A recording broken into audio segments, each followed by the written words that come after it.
To an update here on that fireworks stand explosion that we've been following for the last several days. Really horrific situation where this was in Northern California. This fireworks facility exploded, and there was a period of time, several folks who were unaccounted for. In recent days, they have started to discover human remains. So we've got the latest update for you there. Once again, we'll pop back in as new information develops. Please hold your questions until the conclusion of today's statements. We will do our best to answer all media questions during the Q&A portion.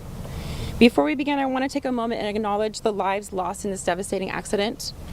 Our hearts are with the families and the individuals who tragically lost their lives in the Oakdale fire. The entire Yolo County community stands with them during this time of grief. We will now hear from representatives from the county and partner agencies leading this response and investigation. Under Sheriff Coroner Matt Davis, Yolo County Sheriff's Office, and Fire Chief Curtis Lawrence, Esparto Fire Protection District. At this time, I would like to introduce Under Sheriff Matt Coroner Davis on the recovery efforts and coroner's investigation. Good morning. First of all, thank you all for being here. I want to reiterate and express our condolences to the families and the loved ones of those individuals who were lost in this tragedy. I want to confirm again today that we have recovered the human remains of 7 individuals on the property.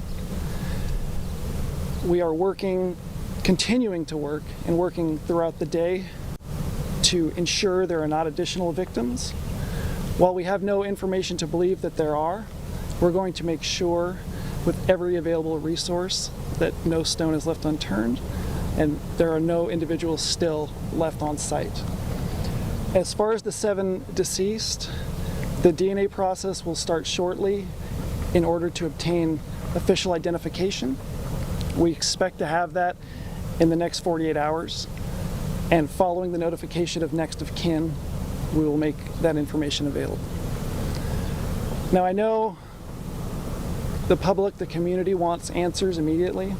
I want to assure you that the response to this incident by local, state, and federal public safety professionals has been overwhelming.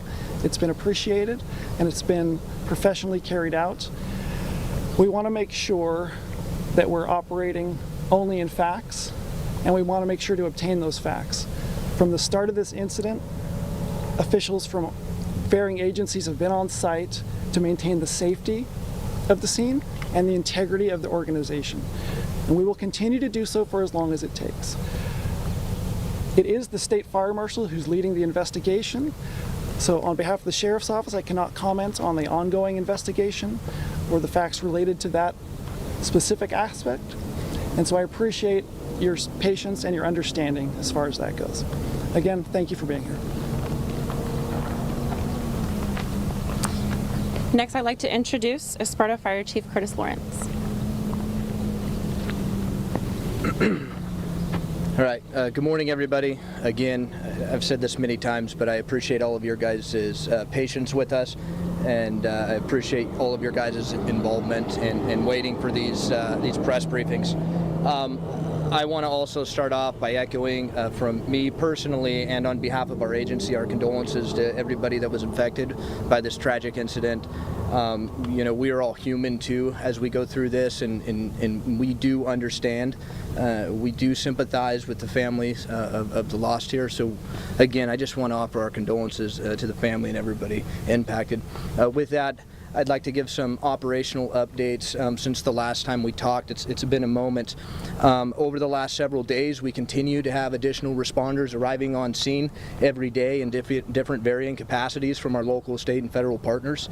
As mentioned before, recovery efforts were our primary mission, and those recovery efforts have been for the most part completed, and we continue to work in the area to mitigate the hazards of the undetonated explosives explosives. Throughout the last 2 days, we've been gathering those types of devices and conducting burn-off operations, as we're calling them, to immediately remediate those hazards and issues right here in the area. As mentioned earlier as well, the Office of the State Fire Marshal Bomb and Arson Unit, again, early in the incident, we recognized the magnitude and the complexity of this incident and knew it was beyond our department's capacity, and we've asked for their assistance. They have graciously done that, and they're here with their local, state, and federal partners, and are continuing to do that. They're continuing to support the coroner in their operation and in their investigation. Continuing in as we start moving through this, I'm going to say recovery and restoration portion. The last several days have been very fire department recovery type of procedures and operations going on, and we're slowly transitioning into a law enforcement based incident. Our agency is going to remain here, and we're going to stay supportive of all the partners that are here assisting us, because we're very thankful for that. We couldn't make it through an incident like this without them. We're going to stay in unified command and assisting them, but we are slowly transitioning into more of a law enforcement presence and investigation.